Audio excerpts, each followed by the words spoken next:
আসসালামু আলাইকুম। ওয়ালাইকুম আসসালাম রহমতুল্লাহি বারাকাতু। আচ্ছা ভাই, বস্তার ভিতরে কি আছে? সার সার সার। এখন সার কি করবা? সার এই যে জমিতে বুনতে হবে।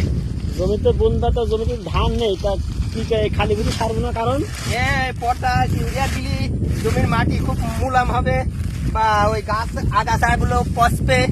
ও, এই জমিতে অনেক আগাছারি আছে, মানে ঘাস আছে, হ্যাঁ, ঘাসগুলো পচে যাবে দ্রুত। হ্যাঁ, দ্রুত ঘাসগুলো পচে যাবে।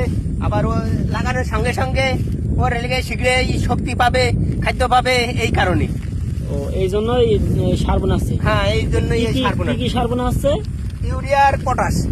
ইউরিয়ার পটাশ। হ্যাঁ। আচ্ছা, জমির পরিমাণ কতটুকু আছে? 50 শতক। 50 শতক, 25 কাটা। 25 কাটা। আর সার কতটুকু আছে? প্রায় 35 কেজি, ও, 40 কেজি মতন। ইউরিয়া 5 কেজি আর পটাশ আছে 35 কেজি মতন। 35 কেজি, গড়ে 40 কেজি সার বোনা আছে। বুনলি জমিতে অনেকটা শক্তি পাবে। অনেকটা শক্তি পাবে। ও, আচ্ছা ঠিক আছে।